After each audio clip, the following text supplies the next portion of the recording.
Hi guys, എല്ലാവർക്കും Tessa rose വേൻ്റെ പുതിയൊരു വീഡിയോയിലേക്ക് സ്വാഗതം.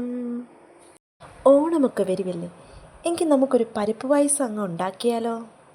ചേരുവകൾ: ചെറുപയർ പരിപ്പ് 250 ഗ്രാം, ശർക്കര 500 ഗ്രാം, നെയ്യ് 100 ഗ്രാം, അണ്ടിപ്പരിപ്പ് 50 ഗ്രാം, കിസ്മിസ് 25 ഗ്രാം, ഏലക്കാപ്പൊടി 5 ഗ്രാം, ചുക്കുപൊടി 5 ഗ്രാം, തേങ്ങ 2, ഉണങ്ങിയ തേങ്ങ 1. തയ്യാറാക്കുന്ന വിധം: പരിപ്പ് കഴുകി വറുത്ത ശേഷം നന്നായി വേവിക്കുക. കുക്കറിൽ വേവിക്കുന്നതാണ് എളുപ്പം. ഇതിലേക്ക് ശർക്കര ഉരുക്കി അരിച്ചത് ചേർത്ത് വെള്ളം നന്നായി വറ്റുമ്പോൾ പകുതി നെയ്യൊഴിച്ച് വരട്ടുക.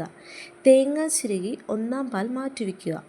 6 കപ്പ് വെള്ളത്തിൽ 2/2 പാൽ പിഴിഞ്ഞ് വരട്ടിയെടുത്ത് പരിപ്പിലേക്ക് ചേർത്ത് നന്നായി ഇളക്കി യോജിപ്പിക്കുക. വെള്ളം വറ്റി വരുമ്പോൾ 1/4 പാൽ ചേർത്ത് ഏലക്കാപ്പൊടി, ചുക്കുപൊടി എന്നിവ ചേർത്ത് നന്നായി ചൂടാക്കി വാങ്ങുക. ചെറുതായി അരിഞ്ഞ കൊട്ടത്തേങ്ങ, അണ്ടിപ്പരിപ്പ്, കിസ്മിസ് ഇവ ബാക്കിയുള്ള നെയ്യിൽ വറുത്ത് ചേർക്കുക. പരിപ്പ് പായസം തയ്യാർ. അപ്പോൾ എൻ്റെ പരിപ്പ് പായസം റെസിപ്പിയുടെ വീഡിയോ ഇഷ്ടമെങ്കിൽ like and subscribe and share.